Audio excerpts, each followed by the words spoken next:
वो एक बहुत पैसे वाले के घर अपने बेटे का रिश्ता लेकर कहानी पहुंची। है उस एक आदमी का नाम लड़के था की। ओम प्रकाश।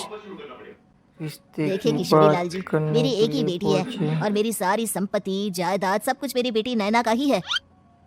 पापा, नाम से लगता है बहुत खूबसूरत होगी। कितना अच्छा नाम है ना, नैना।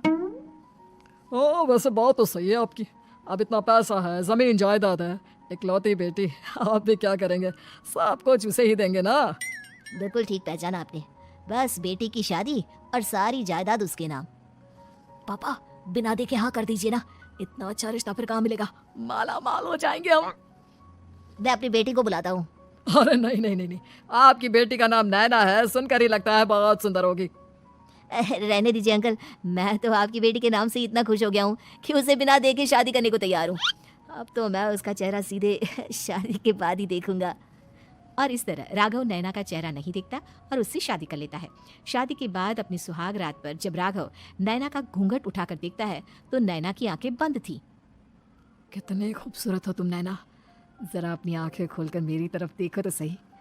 नहीं, मुझे शर्म आती है।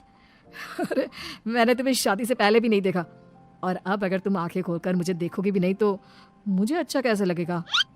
इससे पहले कि नैना अपनी आंखें खोलकर राघव की तरफ देखती, अचानक से लाइट चली गई और राघव नैना को पूरी तरह से देख भी नहीं पाया। अगली सुबह नैना राघव के लिए नाश्ता बनाकर लेकर आई। अरे ये क्या, आधा पराठा सेका हुआ है और आधा बिल्कुल कच्चा। ये तुमने क्या किया नैना? बहू, तुमने क्या आधा पराठा तवे से नीचे लटका कर रखा था, जो आधा सेका है और आधा कच्चा? मुझे जितना दिखेगा उतना ही तो सीखूंगी ना पापा जी। जहाँ जहाँ मुझे नजर आ रहा था वहाँ मैंने सीख लिया, जहाँ जहाँ नहीं दिखा वहाँ कच्चा रह गया होगा।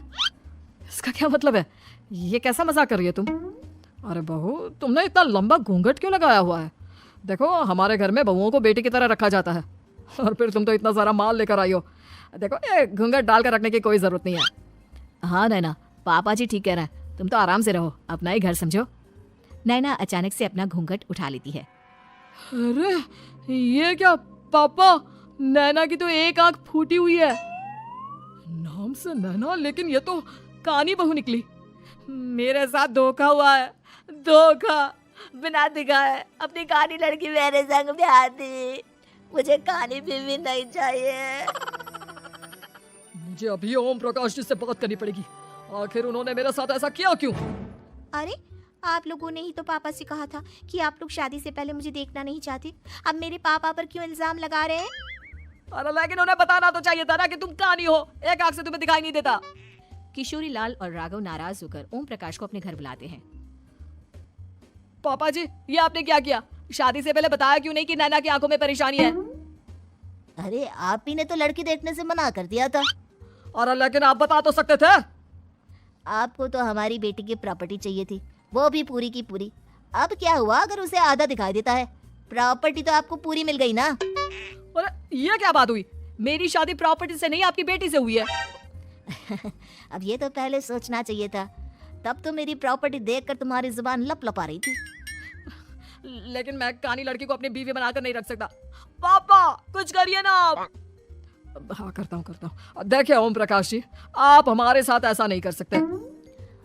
और तुम देखो, अगर तुमने मेरी बेटी से शादी तोड़ी ना, तो जो भी प्रॉपर्टी मैंने तुम्हें दी है वो तो पूरी की पूरी वापस ले ही लूंगा, और आधी प्रॉपर्टी तुम्हारी भी लूंगा। अरे मेरी आधी प्रॉपर्टी भला क्यों लेंगे आप? इसलिए क्योंकि मेरी बेटी को आधा नजर आता है और उसकी नजर अभी तक तुम्हारी आधी जायदाद पर ही पड़ी है। अब तुम उसे घर से निकालोगे तो कुछ तो लेकर जाएगी ना। और अगर हम आपकी बेटी को अपने घर की बहू बनाकर रखे तो?